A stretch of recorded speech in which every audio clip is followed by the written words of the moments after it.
ikaw lamang sa buhay ko. Love Story.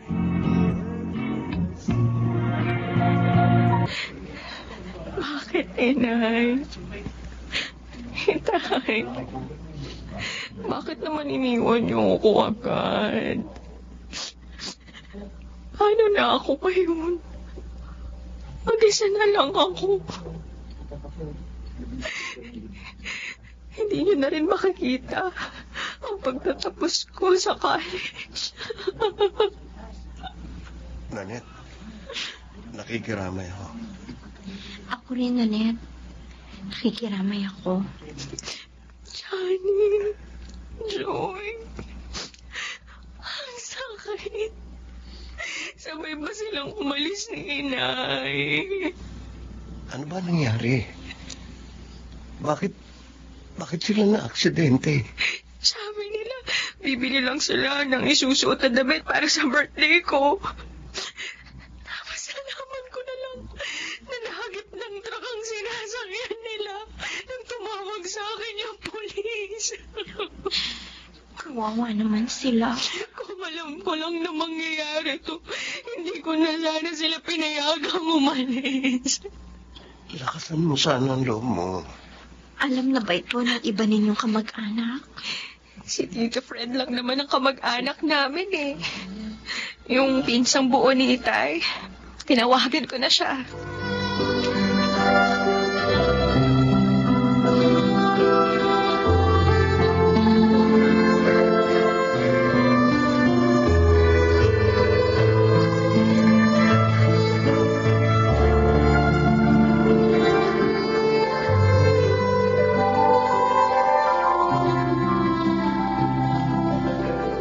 Itay, bakit ako mag-iimpake? Aalis na ba tayo dito? Saan tayo pupunta? Patay na ang pinsan kong si Marino. Maging ang kanyang asawa.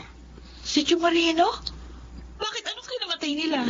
Na-aksidente daw, sabi ni Nanette. At dahil ulila na si Nanette, paano kung doon na tayo tumira sa kanila? Mabuti na rin yun. Parang mapagbebentahan ko nitong bahay natin. May babayad ko sa mga pinagkakautangan ko sa sabong. Pumayag naman kaya si Pinsan na tumira tayo doon. Malungkot siya. At tiyak na gusto niya ng makakasama.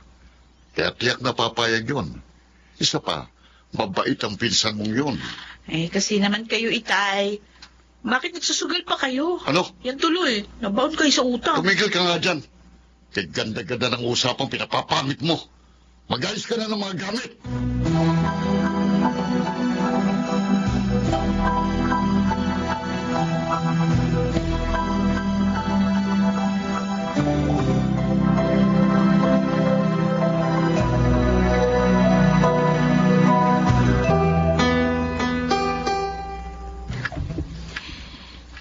Tito Fred, Ate Belle, salamat dumating na kayo.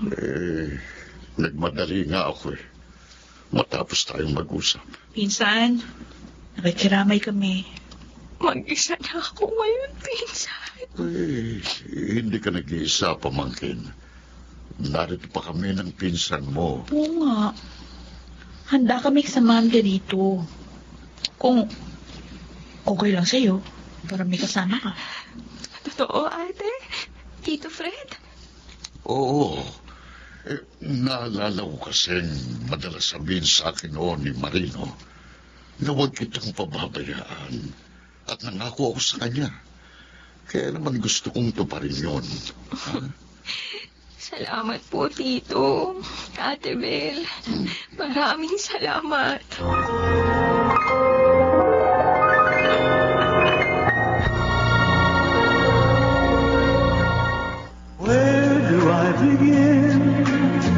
Mga kaibigan, ating balikan ang dulang Ikaw Lamang sa Buhay Ko. Love Story.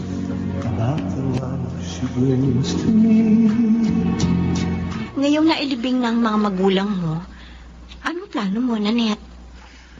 Sabi ko nga dito sa kaibigan mo, kung gusto niya, pakasal na kami. Para may kasama na siya. At mabawasan na ang lungkot niya. Ayaw naman niya eh. Kamamatay lang ng parents ko. hindi ako magiging masaya kung mag-aasawa niya ako sa ganitong panahon. Tama siya, Johnny. Hayaan mo muna makapagbabang luksa ang kaibigan ko. Isa pa, next year pa ako gagraduate sa college. Naiintindihan naman kita. Yun nga lang, sobra kong malulungkot dito. At yun ang inaalala ko. Huwag kang mag-alala. Dito natitira sila, Tito Fred. Sasamahan nila ako. Yung pinakilala mo sa akin, Oo. paano ang bahay nila? Ang alam ko, ibinenta na nila yun eh. Para nga, masamahan ako dito.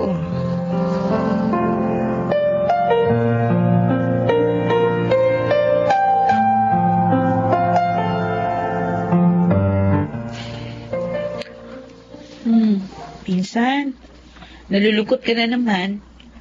Bakit? Naalala mo na ba sina Chong at Chang?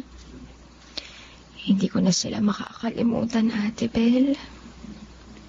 Kahit wala na sila, malaki at masayang bahagi sila ng buhay ko. Ay, hindi naman pwedeng palagi ka na lang malungkot. Lalo na't nag-aaral ka. Baka mamaya, maka-apekto yan sa studies mo. Tama nga, ate mo. Kaya nga naisip ko, dapat siguro baguhin na natin ang ayos nitong bahay niyo. Oo nga. Ipa-renovate natin para mas tumibay na. Diba? O, maiiba pa yung itsura At niya. nang sa ganon, mababawasan ang mga nakapagpapalungkot sa'yo. Sige po, Tito, Ate. Kayo pong bahala. Yung upa sa mga pwesto nyo sa palengke ang gagamitin natin sa pagpapayos nitong bahay, ha? Okay po, Tito Fred. Teka, saan ka nga pala kumukuha ng panggastos mo sa iyong pag-aaral? Bago po na aksidente si na Itay, inilagay po nila sa bank account ko yung pera nila. Ha? Sabi nila, para daw, pag may emergency, may magamit ako. Kaya pala ganun. Mangyayari ito. Ganun ba? Talagang mahal na mahal ka ng mga magulang mo. Naaalala nila palagi ang iyong kapakanan. Kaya nga, sobra ko silang namimiss.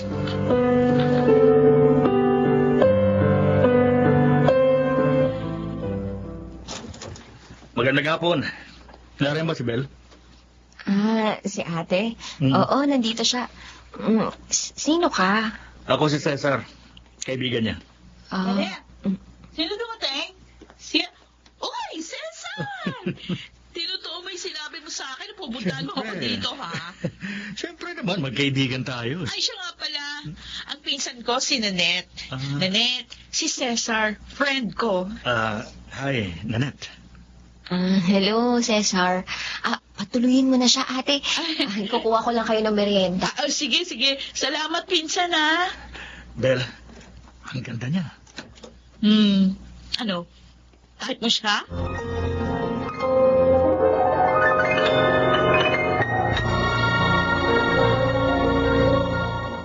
Where do I begin? Mga kaibigan, ating balikan ang dulang Ikaw Lamang sa Buhay Ko. Love Story. Not the love she brings to me. Magandang gabi, Bel. Oh my God. Ang gwapo niya. Ang gwapo ng Prince Charming ng buhay Bel. ko. Ay! Sabi ko magandang gabi. Kagulat ka naman. Mas maganda ka pa sa gabi, Johnny. Pogi. Palabiro ko talaga. Nariyan ba si Nanette? Ay, umalis sila kanina nung kaibigan niyang si Joy. Pero baka parating na yun. Hintayin mo na lang. Okay lang sa'yo? Ay, oo naman. Sobrang okay. Halika, tuloy ka. Hindi ka maaabala? Basta ikaw? Hindi.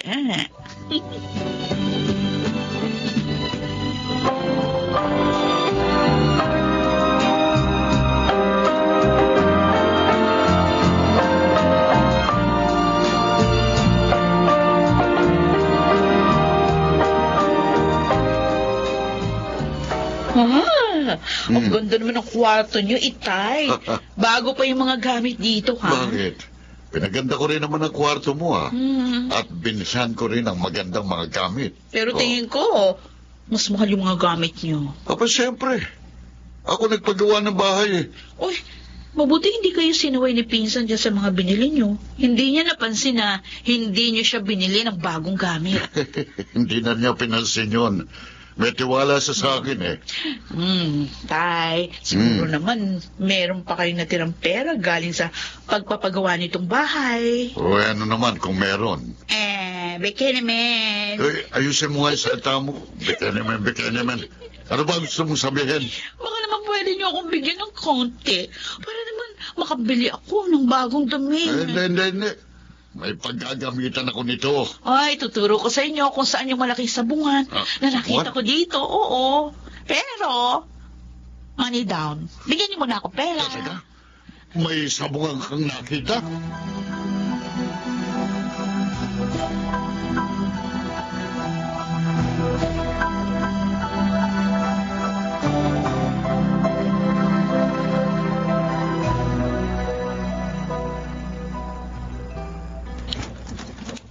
Pinsan, pwedeng tumuloy? Sige ate, pasok ka. Di ka pa ba matutulog? Hindi pa naman. May kailangan ka ate. Meron lang kasi ako na gustong itanong. Ano yun? Tungkol kay Johnny. Matagal na ba kayong magkaibigan? Oo. Ilang taon na rin. At dahil mabait siya, tiwala sa kanya sina Inay at Itay. Ay, ang gwapo niya Meron na siyang girlfriend. Bakit? Bakit mo naman naitanong? Kasi, type ko siya.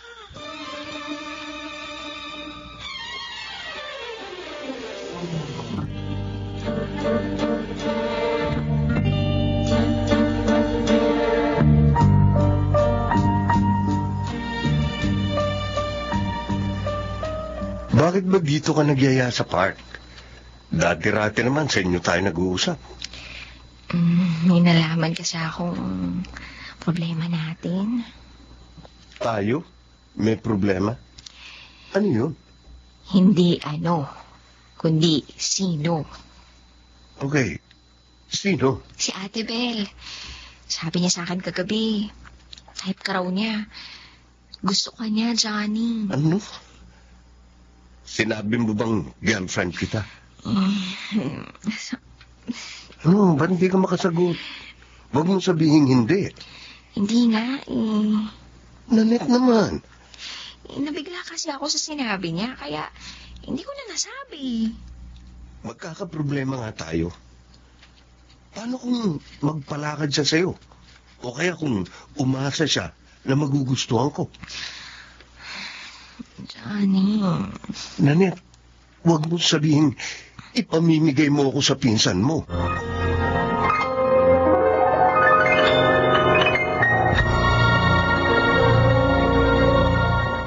Where do I begin? Mga kaibigan, ating balikan ang dulang Ikaw Lamang sa Buhay Ko. Love Story. About the love she brings to me. Naku, problema nga yan. Bakit naman kasi hindi niya sinabi dun sa pinsan niyang mabel-bel ang tungkol sa inyo? Nabigla nga raw siya. Kaya hindi na niya nasabing nobyo niya ako. Paano ngayon yan? Hindi kayo pa magtatago sa pinsan niya, ganun. Naiinis nga ako. Ayoko ng ganung setup. Dapat, sabihin niya na sa pinsan niyang totoo, habang maaga. Sabi naman ni Nanette, tsetsempo lang siya. At ipagtatapat din niya kay Belle ang tungkol sa amin. Alam mo, Johnny, sa totoo lang ha, hindi ko gusto yung pagtirani na Belle at Mang Fred kina Nanette. Huh? Bakit? Pakiramdam ko ba, hindi sila gagawa ng mabuti. Oh. Magiging problema lang sila ng kaibigan ko. Hindi ko nga lang ito nasabi sa kanya dahil alam kong kailangan niya ng kasama.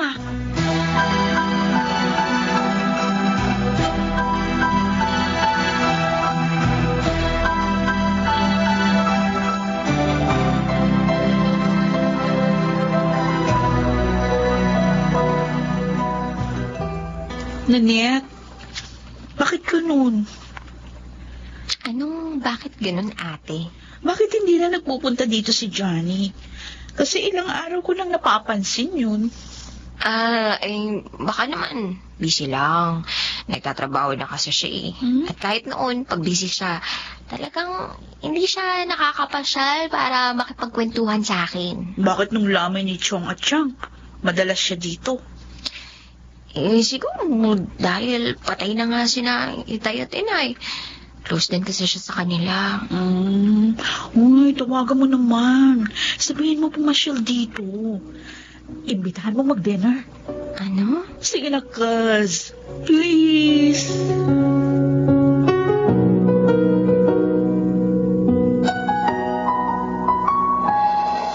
Kumusta naman ang studies mo, Franny? Ayos naman. Sa awa ng Diyos, hindi nakaka-apekto sa pag-aaral ko yung absences ko. Dahil nga sa pagkawala ni na Itay at Inay. Pero, bumuntong hininga ka. Ibig sabihin, may problema ka. Ay, ano ba yun? Yung pinsan ko kasi. Si Mabilbel. Ito naman. Di bumati ka kahit konti. Talaga naman kasi mataba yung pinsan mo yun eh. Teka, ano ba problema mo sa kanya? Bukod sa gusto niya ang boyfriend mo. Iniiwas ko na nga sa kanya si Johnny. Kaso, sabi niya sa akin kagabi, tawagan ko raw siya. Imbitahin kong mag-dinner sa bahay. Ay, naku! Tiyak na gusto niya magkalapit sila. Ganun na nga yun. Ay, Joy, ano bang gagawin ko? Gusto ko sanang ipagtapat kay ate ang totoo, pero ayaw ko namang masaktan siya. Hindi ka naman dapat matakot magsabi ng katotohanan. Dahil wala kang ginawang masama sa kanya.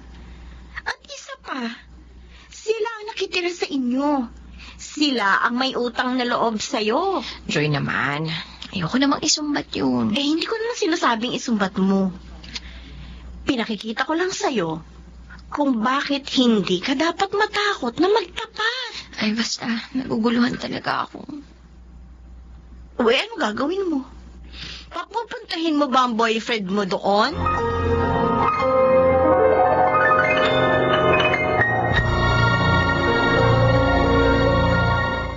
Where do I begin? Mga kaibigan, ating balikan ang dulang Ikaw Lamang sa Buhay Ko. Love Story. About the love she brings to me. Johnny, kain ka pa. Eto pang kanin at ulam. Salamat. Bel, masarap ka palang magluto. Johnny, actually ako... Salamat. Talagang hilig kong magluto. Ganun ba? Pareho pala kayo nitong pinsan mo. Ay, naku, marami ka pang matitikman. Naluto ko. Kaya dalas-dalasan mo yung magpunta dito para makakain ka ng lunch o kaya dinner. Di ba, pinsan? Oo. Tama si Ate Bel, Johnny. Si Cesar nga din, magdi-dinner dito bukas. Sinong Cesar? Yung friend ko. Nabalak manligaw kay Nanette.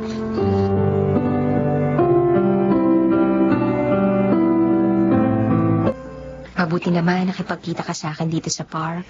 Bakit ba? Anong kailangan mo? So, tama nga ako. Galit ka sa akin. Kaya, nang umalis ka kagabi, hindi mo ako kinubo. Bakit ba? Nanette, naiinis na ako sa ganitong drama. Ayoko na magkunwari. Ayoko rin naman eh. Wala pa lang akong magawa. Kaya pati ang tungkol doon sa Cesar na balak manligaw sa'yo, hindi mo sinabi sa akin. Johnny, nakilala ko lang siya dahil kay ate. Pero hindi ko alam na may balak siyang manligaw sa akin. Hindi ko nga rin alam na magdi-dinner siya sa bahay ngayon. Hindi sinabi sa akin ni ate yun. Hindi alam. Di kita niloloko. Nanette, tapusin mo na ang problemang ito. Sabihin mo na sa pinsan mo ang tungkol sa atin. Bago pa ito lumala.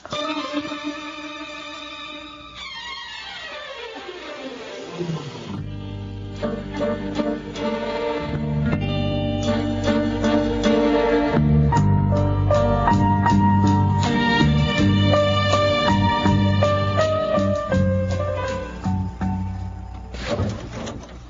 Nanette, ba't ngayon ka lang dumating? May pinag-usapan lang kami ng mga kagrupo ko, ate, para sa next reporting namin. Ang tagal kang hinintay ni Cesar. Ha? Oo. Hindi ko naman alam na nag-schedule ka ng dinner niya rito ngayon. Nagkataon pa na may kailangan kaming gawin ng mga classmate ko. Naaawa lang naman ako doon sa tao. At saka, parang napahiya din ako. Kasi ako yung nag-imbita sa kanya. Pasensya na, ate. Pero okay lang. Imbitahan na lang natin siya uli para makabawi ka. Ano? Pero, ate... Nanette, mabait si Cesar. Guwapo na. May stable job pa. Ay, nako. Hindi ka magsisisi pag siyang naging boyfriend mo.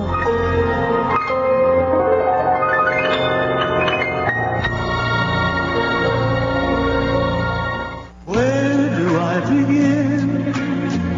Mga kaibigan, ating balikan ang dulang Ikaw Lamang sa Buhay Ko. Love Story. About the love she brings to me. Flowers for you, Nanette. Salamat, Cesar. Pero sana hindi ka na nag-abala pa. Di na makaabalahan yan.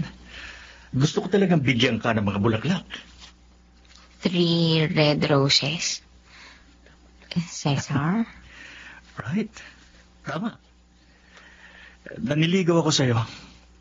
I love you. Naramdaman ko nito nung una pa lang tayo magkita. Oh, pero wala pa sa isip ko ang tungkol sa pag-ibig. Gusto ko munang matupad yung mga pangarap ko. Tama nga si Belle. Studious ka. Hindi naman ako nagmamadali. Handa naman akong hintayin ang tamang panahon. Hayaan mo lang na ipakita ko sa'yo ang aking pagmamahal.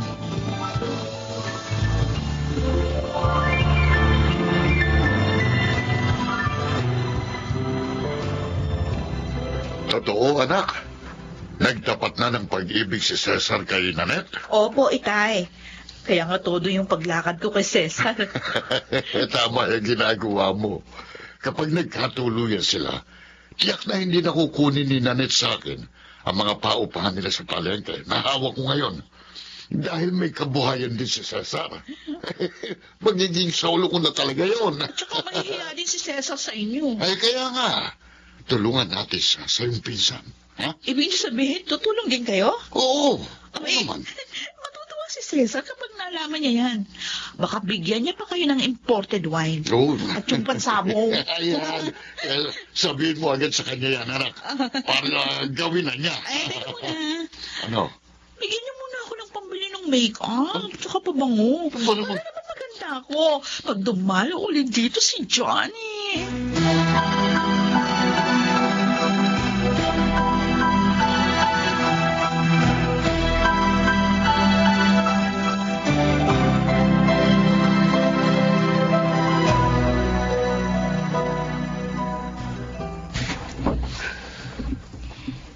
Narito na tayo sa kanto, Johnny.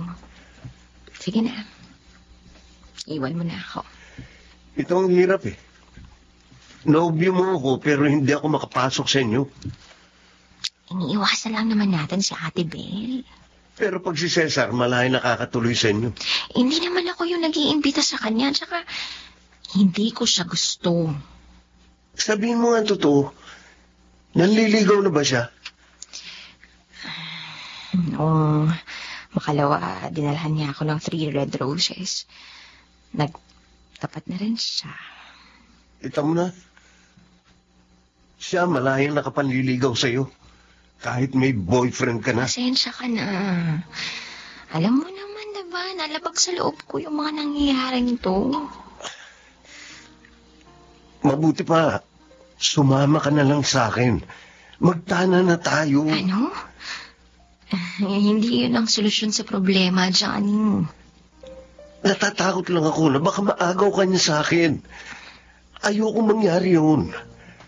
Mahal na mahal kita. wala kang dapat ipag-alala. Kasi mahal na mahal din kita. At ikaw lamang sa buhay ko. Johnny.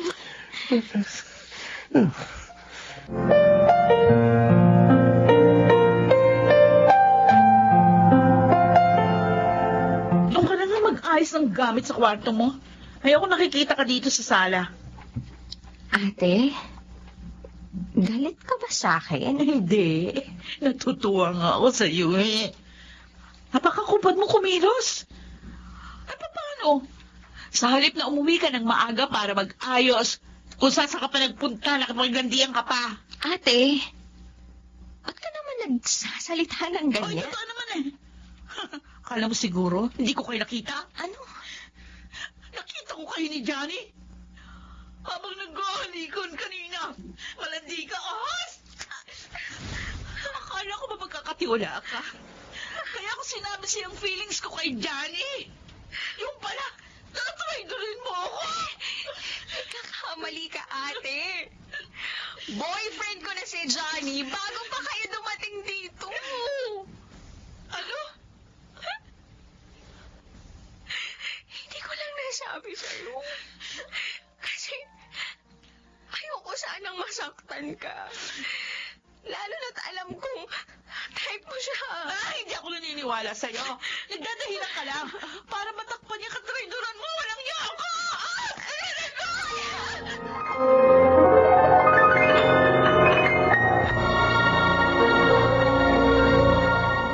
Where do I begin? Mga kaibigan, ating balikan ang dulang Ikaw Lamang sa Buhay Ko. Love Story. About the love she brings to me. Ang kapal naman pala talaga ng mukha ng pinsan mo eh. Siya pa may ganang magalit at sampalin ka, ha? Samantala nakikitira lang sila sa inyo, ah. Hindi ko akalaing sasaktan niya ako, Joy. Lalo na dahil lang sa isang lalaki. Ay, naku! May mga babae talagang ganun. Sobrang pagkagusto sa lalaki. Minsan nga sila pa nanliligaw eh. Ang ikinakasama pa ng loob ko, hindi siya naniwala sa sinabi kong matagal ko ng boyfriend si Johnny. Kita mo? Loko-loko talaga. Ngayon tuloy ako nagsisisi eh. Nagsisiisi? Dapat nung una pa lang, sinabi ko na sa'yo na hindi maganda yung kutob ko tungkol kina Mang Fred at Belle. Na magiging problema mo lang sila. Joy. Teka, maiba ako. Sinabi mo ba sa tito mo ang nangyari? Hindi pa nga eh. Hindi kami nagkausap dahil maaga siyang umalis. Yung business nyo sa palengke, di ba yung tiyo mo rin ang nag-aasikaso nun? Oo. Bakit mo naman naitanong yun? Ibinibigay ba niya sa'yo ang kita ng mga paupahan ninyo?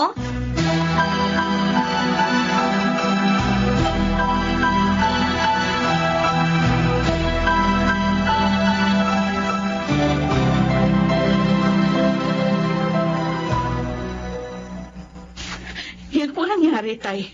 Kaya hanggang ngayon galit ako. Lokong bata yun. Akala ko pa naman mainhin. May kalandian din pala. Kaya nga nasasaktan ako hanggang ngayon. Kaya mo, kakausapin ko siya. Oh, Hindi ako papayag na apihin ka niya. ano gagawin niyo? Kagagalitan niyo? May naisip na akong paraan. Dito sa naisip ko, susunod siya sa mga sasabihin ko. Talaga, Oo. Sige, Tay, gawin niyo na. Kausapin niyo na siya agad at iutos niyo. Lalayuan niya si Johnny ko!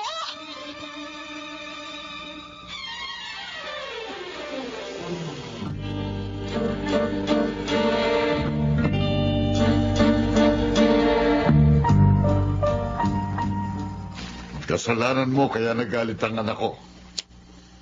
Tito. Nanette, ngayon lang nagmahal ang pinsan mo.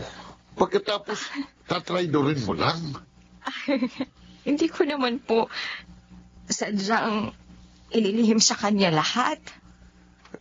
Maging sa akin at tiyuhin mo, naglihim ka eh.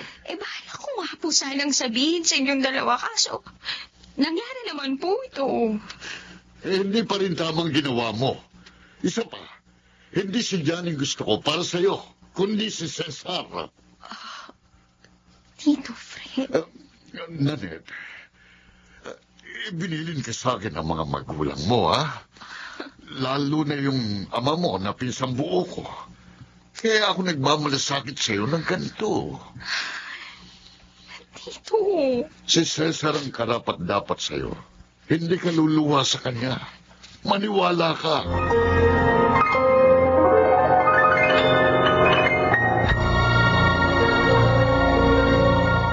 Where do I begin? Mga kaibigan, ating balikan ang dulang Ikaw Lamang sa Buhay Ko. Love Story. About the love she brings to me. Mabuti naman at alam na nila ang tungkol sa atin. Kaso, dalawa silang galit sa akin ngayon. Wala silang karapatang magalit. Dahil tayo ang tunay na nagmamahalan. At isa pa, nakikitira lang sila sa inyo. Pero, ibinilin ako kay Tito ng mga magulang ko, lalo na ni Itay. Kaya naman, iginagalang at inirerespeto ko si Tito. Ayaw kong magdamdam siya sa akin. Nanette, huwag mong sabihin dahil doon, susundin mo ang ibig ng tito mo. Hindi naman sa ganoon. Siguro, huwag ka pa rin magpunta sa bahay, Nanette naman. Ako pinagbabawalan mo. Samantalang yung hindi mo nobyo, malayang nakapupunta sa inyo. Hindi naman ako yung may gusto noon. Si ate. Johnny, palipasin na lang muna natin to. Ha? Palipasin muna natin yung galit nila.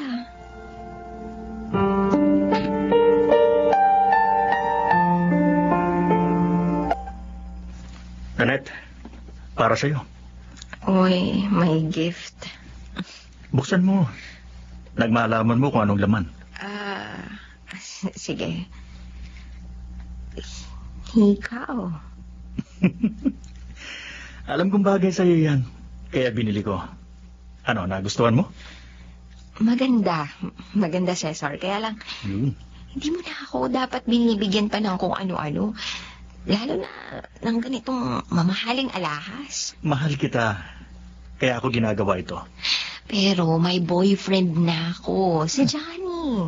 Si Johnny. Nakita ko ng lalaking yun eh. Hindi sa hinahatulan ko siya, pero hindi siya bagay sa'yo. Ang dapat sa'yo, yung mabibigyan ka ng magandang buhay. At ako yun. Hindi nasusukat sa mga bagay na material ang tunay na pag-ibig. Hindi ko naman sinasabing sukatin mo sa mga ibinibigay ko sa'yo ang pag-ibig ko. Ipinapakita ko lang at ipinadarama ko sa'yo ang aking pagmamahal. Kung wala ka lang sasabihin, kung pwede sana, saka na lang tayo mag-usap. Nanette. Wait lang, sumakit yung likod ko eh. Huh? Dalhin mo na rin tong binigay mong alahas.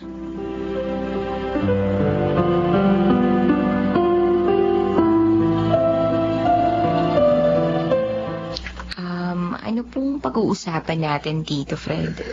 May sinabi si Cesar sa akin. Birthday daw niya bukas.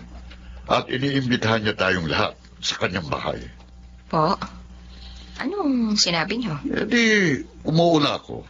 Birthday naman niya yun. Pero Tito, bakit naman pati po ako kailangang sumama? Lahat tayo iniimbita eh. Hindi mo ba ako narinig? Kasi po, Huwag mo naman sana akong ipahiya.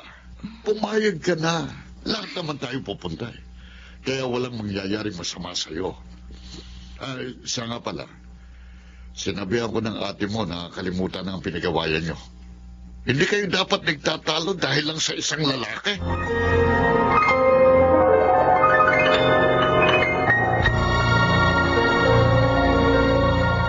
Where do I begin? Mga kaibigan, ating balikan ang dulang Ikaw Lamang sa Buhay Ko. Love Story. About the love she brings to me. Bel, ano ginagawa mo dito sa labas ng bahay namin? Ah, Paano mo nalaman tong lugar namin? pag gusto, may paraan. Ano ba talaga ang kailangan mo? Ay kasi, meron akong pupuntang birthday bukas. Baka naman pwede mo ko samahan. Sinabi na sa iyo ni Nanette ang tungkol sa amin. At totoo yun. Kaya kung maaari sana, layuan mo na ako. Kalimutan mong nararamdaman mo para sa akin. Ay, ang sakit naman. Masyado ka namang honest sa kanya. Ganon din siya sa akin. Talaga? Eh baka naman pag wala ka, sumasama siya sa iba, oh. Anong ibig mong sabihin? Basta kinasamahan mo ako doon sa pupuntahan kong birthday bukas. At malalaman mo ang sinasabi ko.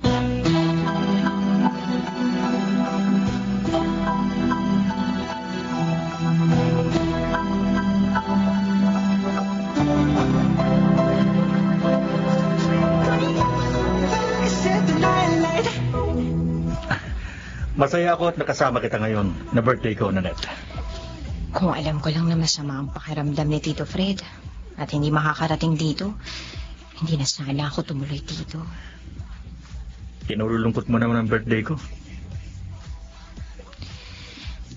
May boyfriend na ako. At hindi tama na sumasama pa ako sa iba. Hi, Cesar! Nandito na kami. Hoy, Bel. Dumating ka na pala. Oo. Sino kasama mo? Nanette? Johnny? Sinama ko na siya. Kasi naman ikaw, hindi mo siya niyaya dito sa birthday ni Cesar. Dahil kami talaga ng pinsan mo ang magka-partner ngayong birthday ko. Totoo ba ang sinabi niya, Nanette? Hindi, Johnny. Kung gano'n, bakit narito ka nang hindi ko alam? Sabi ko naman sa'yo, niloloko ka ng babaeng yan. O di ngayon, naniniwala ka na sa akin. Sinungaling ka, ate. Alam mong lahat tayo, inimbitahan ni Cesar dito. Sumama lang yung pakiramdam ni Tito, kaya wala siya rito at hindi ko alam yun. Naku, Nanette, pwede ba huwag ka nang gumawa ng kwento? Nanette, halika na. Alis na tayo. Ay, sandali. Bastos ka. Pagbusan mo ba? Sinuntok mo ako? Ba't mo naman sinuntok si Johnny? Dahil bastos siya eh. Gusto niyang kunin ang kapartner ko ngayong birthday ko. Walang iya ka. Hindi sana kita papatulan. Pero dahil sinuntok mo ako naman... Johnny! Tama na! Tigilan niyo na yan! Cesar, ano ba? Out na!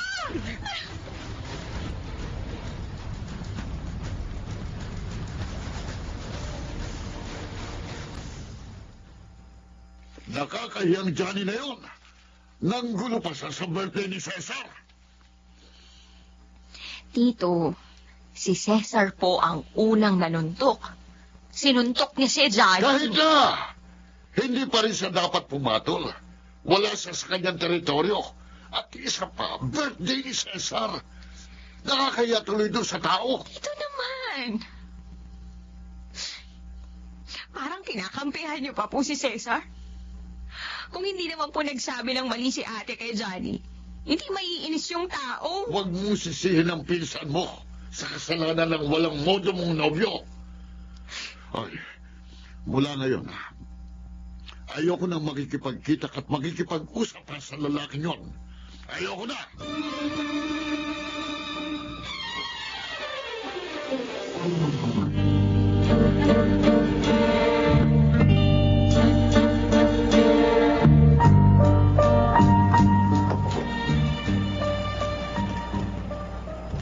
Yun pala ang buong pangyayari. Oo, Joy. Nag-aalala nga ako eh. Hindi kasi sinasagot ni Johnny yung mga text ko. Malamang masama ang loob nun. Dahil na rin dun sa sulsol ng baldita mong pinsan. Eh, ano bang dapat kong gawin? Ayokong magkasira kami ni Johnny. Pero ayaw na ni Tito, nakausapin ko pa siya. Teka, hindi kaya plano talaga ng mag-ama ang mga nangyari para sirain ang relasyon ninyo ni Johnny? Ano? Sabi mo, gusto ni Mang Fred si Cesar para sa'yo. O edi posibleng magplano sila ng ganito. Nang sa ganon, pag nag-break kayo ni Johnny, magkakaroon na ng pagkakataon si Cesar.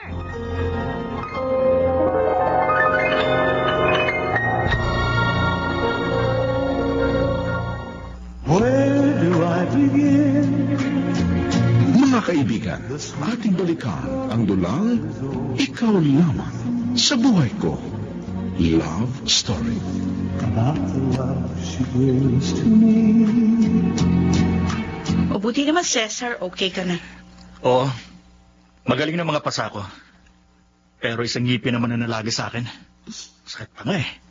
Dahil sa suntok ng walang hiyang Johnny na yun. Napurnada pa yung plano ko kay Nanette. Kasi naman ikaw, sinuntok mo siya. Pwede namang sabihan lang. Nanuntok ka kaagad. Ayan tuloy. Nasira yung plano natin ni Naitay. Malay ko bang malakas palang manuntok ang Johnny na yun?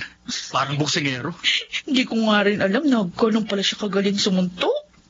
Lalo tuloy akong humanga. Kaya nga ang bahala ko para makaganti. Kakasuhan ko siya. Ay, wag!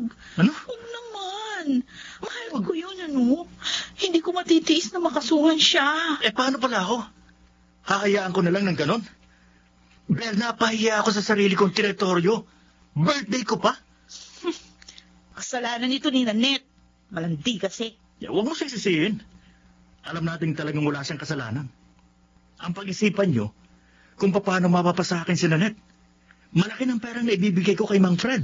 Dahil dyan sa nangyari, malamang, galit na si Johnny doon sa pinsan ko. At saka, binawalan na rin ni Itay si Nanette na makipagkita at makipag-usap pa kay Johnny.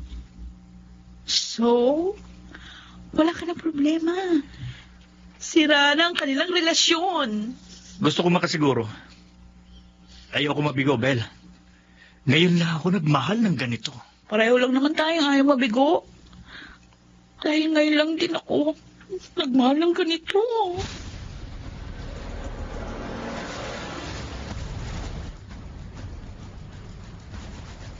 Kung gusto mong makatiyak, edi itakda na natin ang kasal nyo ng pamangking ko. Ho? Oh. Talaga, Mang Fred? Ipakakasal yun sa akin si Oo, Nanette? sabi. Para makatiyak ka na sa kanya. Ha? Talagang okay kayo, ah. Hindi nga ako nagkamali sa pagbibigay ng perang pansabong ninyo. Huwag mo namang ulit-ulitin nun. Paano kung hindi siya pumayag? Ano? Hindi. Ipakakasal ko siya sa'yo, kahit ayaw niya. Ano? Kailan ang kasal? Sa lalong madaling panahon.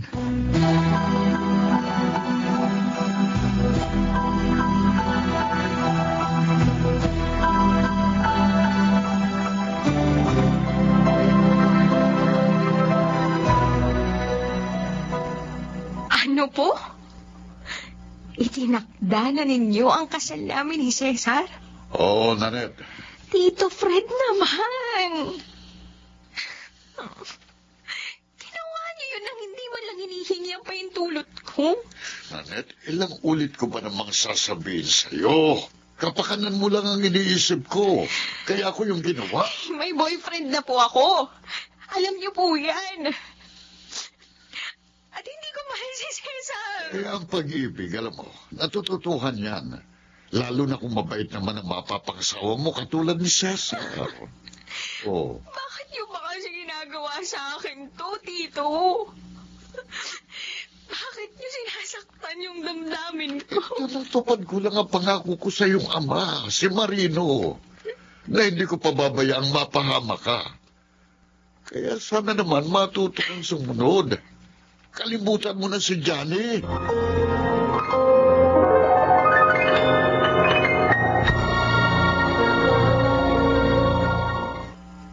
Where do I begin?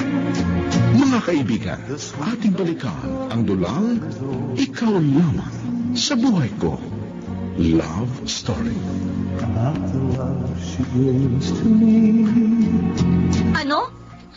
Ikakasal na kayo ni Cesar? Oo, Joy. Ay, bakit ka pumayag?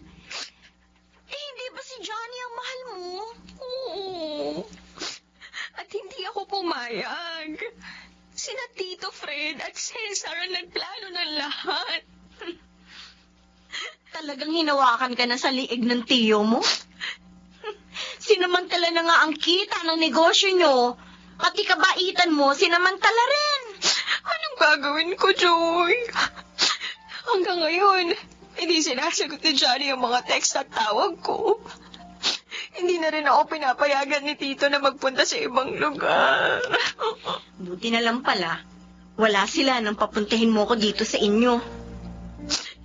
Joy. Naku, bakit ba may mga ganyan kamag-anak? Pinatira mo na nga at lahat, tinulungan. Gusto pa sirain ang buhay mo? Huwag kang mag-alala, Nanette. Tutulungan kita.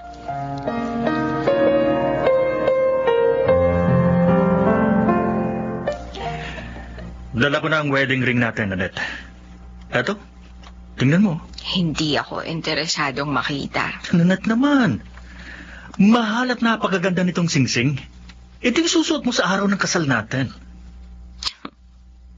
Paano mo na, ate? Napiliting pakasal sa'yo. Ang isang babaeng hindi ka naman mahal. Pero mamahalin mo rin ako. Sinisiguro ko yan sa'yo.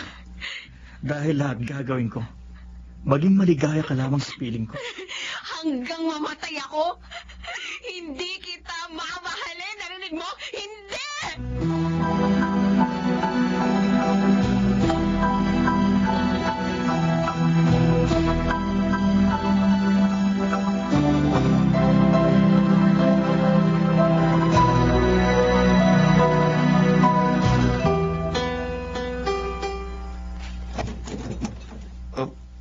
Joy, paano mo nalamang narito ako sa bahay ng tiya ko?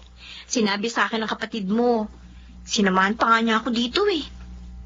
Ano bang kailangan mo? Uy, bakit mo hindi mo sinasagot yung mga text sa tawag sa'yo ng kaibigan ko? Masama pa rin kasi yung loob ko sa kanya eh. Uy, bakit? Iniisip mo bang niloloko ka niya? Naku, napapaniwala ka na rin ba ni Belle? Ewan ko. Hindi ko alam. Sa totoo lang, naguguluhan ako eh. Bakit kasi hindi pa palayasin ni Nanette sa bahay nila mag-amang yun eh? Dahil sa pagiging masunurin at mabait ng kaibigan ko. Pinahalagahan niya ang kanyang tiyo. Dahil ayon kay Mang Fred, sa kanya ibinilin si Nanette ng kanyang mga magulang. Pero patay na si Namang Marino. At si Namang Fred naman, sinasamantala ang kabutihan ni Nanette. Gusto pang sirain ang relasyon namin. Hindi ba yun nauunawaan ni Nanette? Johnny, kailangan ng kaibigan ko ang tulong natin. Bakit? Ipakakasal siya ni Mang Fred kay Cesar.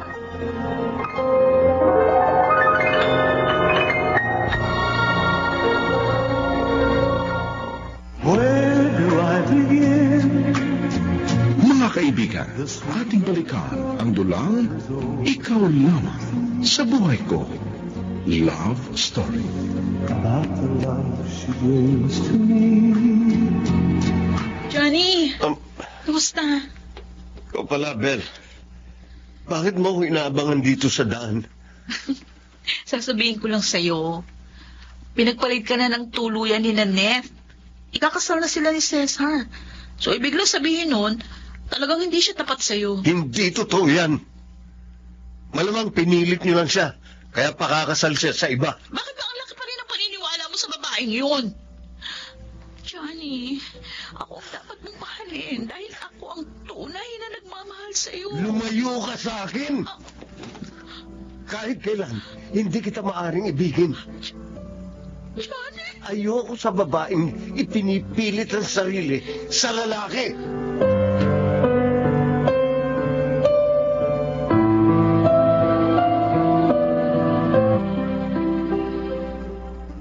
Bakit ganun ka, Johnny?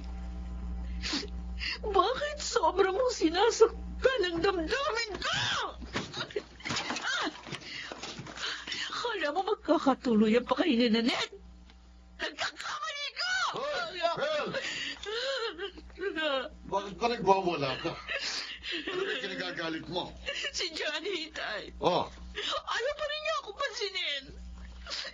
Ang magditang sinanet pa rin ang nasa isip niya. pasasaan ba't malilimot din ang pinsan mo kapag kasal na si Nanette kay Cesar? Mabuti nga. Napapaniwala ako si Nanette ay binilin siya sa akin ng kanyang ama. May natuluyan tayo. Nakabayad ako sa mga pagkakautang ko at ngayon, nakatakda pang guminhawa tayo dahil sa perang ibibigay ni Cesar kapag kasal na sila ni Nanette. Ang gusto ko, Itay, mahalin ako ni Johnny. Mahalin niya ako. Oo, Walang saysay ang lahat ng binalak natin kung hindi mangyayari yan.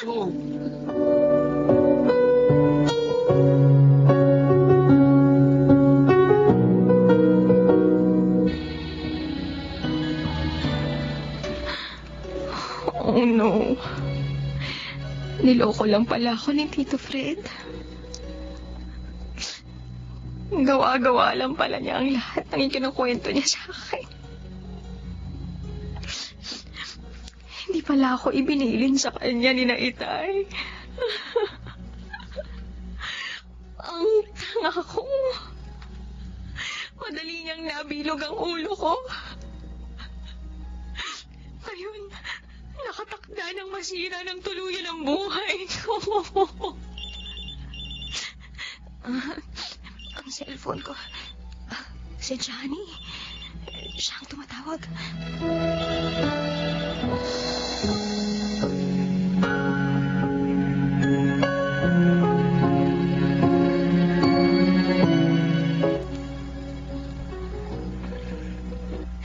Johnny! Nanette! Oh, Nanette. Salamat at nakarating ka. Sinikap ko talagang makatakas para magkita tayo. Johnny, tulungan mo po. Gusto kong makalaya. Gusto kong makalaya sa mga panluloko sa akin nila, Tito Fred. Makakalaya ka na sa kanila, mahal ko. Hindi na kita ibabalik doon. Sinabi ko na nga ba? Ha? Makikipagkita ka kay Johnny. Ate Bel. Bel, pabayaan mo na kami. Halika dito, babae. Dito. Bitiwan mo ko, ate. Sasaktan ako. Bitiwan mo siya. Hindi ko papayagang magkatuluyan kayo. Kutsilyo! May kutsilyo ka! At ang hihiwa sa mukha mo.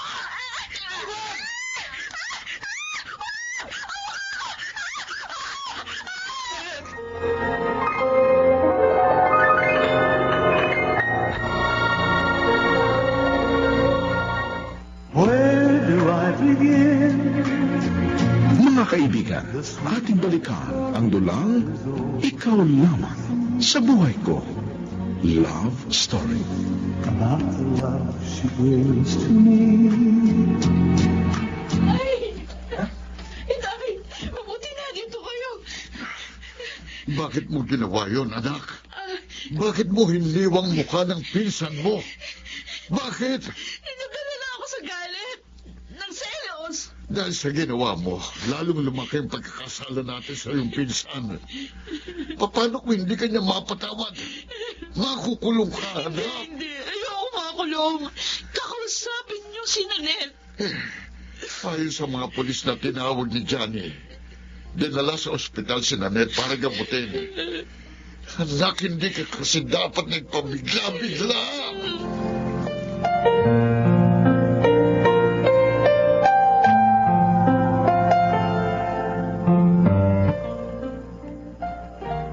O ano, kumusta na yung pakiramdam mo, best friend? Hindi na masyadong masakit ang mga sugat ko, Joy. Hindi ko akalain. Ganon ka walang hiyang pinsan mo, Nanette. Sinira niya yung mukha mo. Oo nga.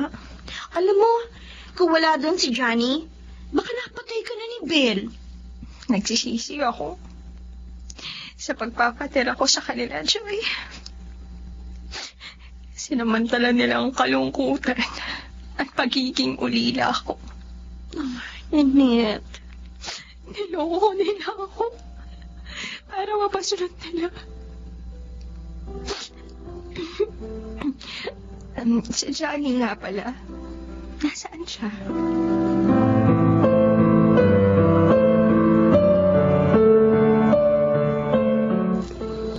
Kumusta ka na, mahal? Mas okay na ngayon.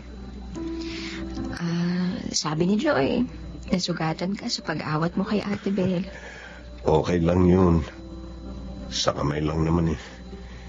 Nagamot na nga eh. Ang importante, buhay ka. Pero pangit ng mukha ko. Yung mga pilat na. Sabi naman ng doktor, maari pang maibalik sa dati ang mukha mo. Magagamot pa ang mga peklat na yan. Pero kahit hindi na maibalik yan sa dati, mamahalin pa rin kita, Nanette. Dahil ikaw lang ang babaeng gusto kong makapiling habang buhay. Johnny.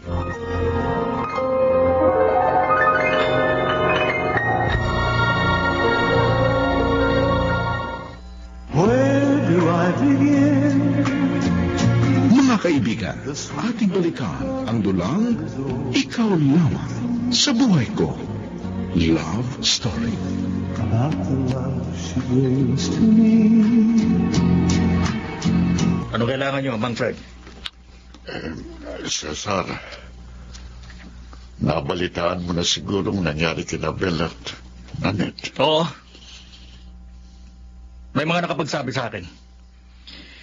Hiniwa ni Bel ang mukha ni Nanette. Nakakahiya ang ginawa niya. Oo, Cesar, nakakulong ng aking anak. Tulungan mo siya. Maawa ka. Ano ho? Gusto ko siyang makalaya, pero wala akong pera. Hindi na nagbigay sa akin ang mga umuupa sa mga pwesto sa palengke ni Nanette. Cesar, pakiusap. Tulungan mo si Bel. Pasensya na, Mang Fred. At nung... Pero ayoko madamay sa gulong ginawa ng anak nyo. Kaya didistansya na ako sa inyo. Cesar naman, eh. Tutusin. Lugi pa ako sa inyo eh. Anong lugi? Dahil sa mga perang nakuha nyo sa akin.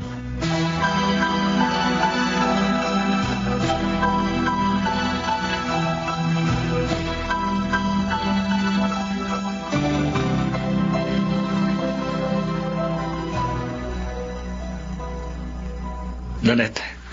Ikaw, ano ginagawa mo dito? Cesar, bakit nandito ka? Naparito ako para humingi ng tawad. I'm sorry. Naging serious ako sa mga ginawa ko. Ginawa kong lahat ng parang alam ko para mapakasal ka sa akin. Cesar. Dahil alam kong nagsusugal si Mang Fred, ginamit kong pera ko para tulungan niya ako sa'yo. Sinuhulan ko siya. Oh my. Oh, Diyos ko. Pero nagliwanag ng isipan ko. Kaya, lalayo na ako sa inyo ni Johnny. Totoo ba ang sinasabi mo? Oo. Hindi ko na kayo guguluhin pa. At sana, patawarin niyo ako.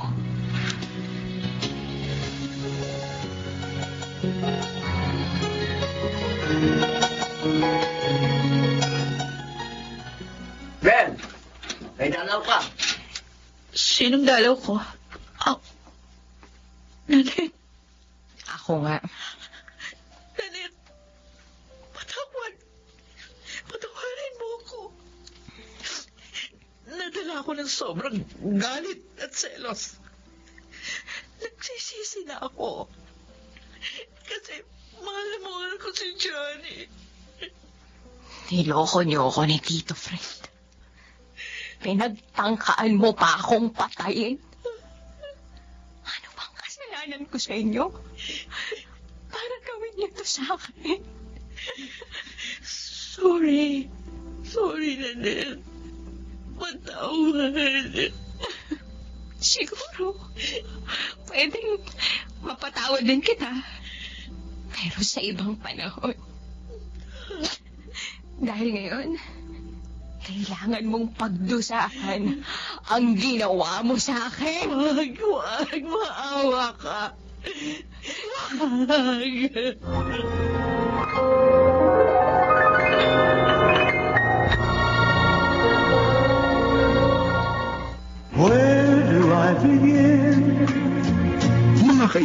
Ating balikan ang dulang Ikaw Lamang sa Buhay Ko. Love Story. About the love she brings to me. Nandito pa po pala kayo sa bahay. Nanette, alam kong galit ka sa akin, sa amin ni Belle. Dahil sa pagpilit ko sa iyo, napakasal ka kay Cesar. At dahil din sa ginawa sa iyo ng aking anak. Pamangkin, patawarin mo sana kami. Nadala lang ng galit ang pinsan mo at ako naman, sa kagustuhan kong masunod ang bilin ng iyong ama, pinilit kita. Hindi ko naisip ang damdamin mong nasasaktan. Ha? Saan ba kayo kumukuha ng lakas ng loob? At nakakaya niyo pa rin magsinungaling sa akin hanggang ngayon? Nanette, hindi kita maintindihan. Tama ng kasinungalingan ninyo. Alam ko na lahat. Nanette. Narinig ko nang minsan pag-uusap ninyo ni Ate Belle. Walang bilin. Gawa-gawa niyo lang ang lahat. Sinamantala ninyo ang kalungkutan ko. Sinamantala ninyo yung pangungulila ko sa mga magulang ko. Para lukuhin ako. Nanette. Nanette. Muntik na akong mamatay dahil sa ginawa ninyo. Nasaan ba mga puso ninyo?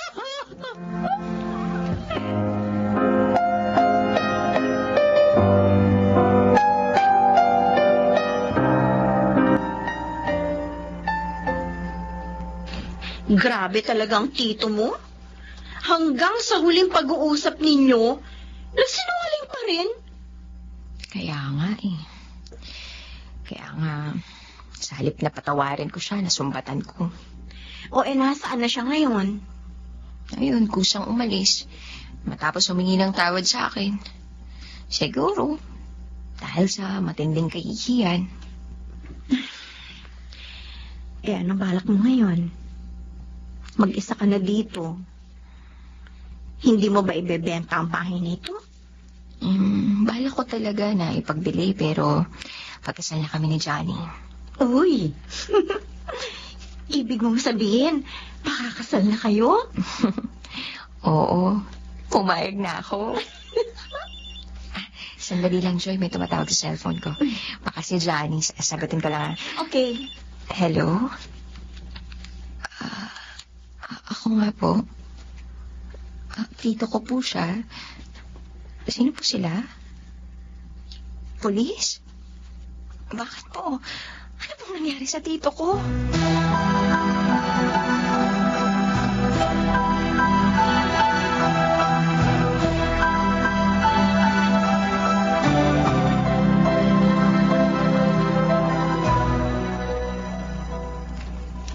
Nakikiramay ako, Nanette. Salamat, Johnny. Nalulungkot pa rin ako sa pagpanaw ni Tito Fred. Nasagasaan siya ng mabilis na sasakyan. Oo nga. Siguro talagang hanggang doon na lang ang buhay niya. Pero dahil tito ko siya, bibigyan ko pa rin siya ng maayos na libing sa kabila ng mga kasalanan niya sa akin. May gusto sana akong itanong sa'yo. Ano yun? Sabi mo nung nasa ospital ka, payag ka nang pakasal tayo. Tuloy pa ba yun? Sa dami ng pinagdaanan natin, muntik pa tayong hindi magkatuluyan. Hindi ko na isusuko pa ang pagkakataong makapiling mo habang buhay. Oh, salamat, Nanette. Salamat, mahal ko.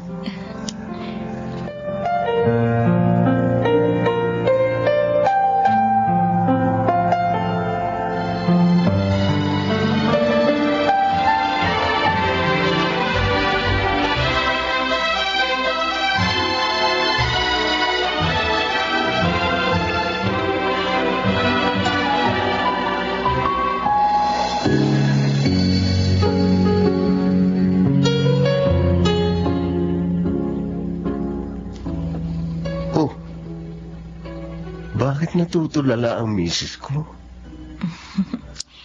Para kasing hindi ako makapaniwala na sa wakas, matapos ang lahat ng hirap, kasal na rin tayo ngayon. At kapiling na kita. At wala nang aagaw pa sa'yo. Oo nga, at salamat sa Diyos. Sinubok man ang pag-iibigan natin. Nananatiling tayo pa rin sa huli. Mrs., huwag ka nang maging sentimental. Remember, this is our honeymoon. Ha? Pasok na tayo sa kwarto.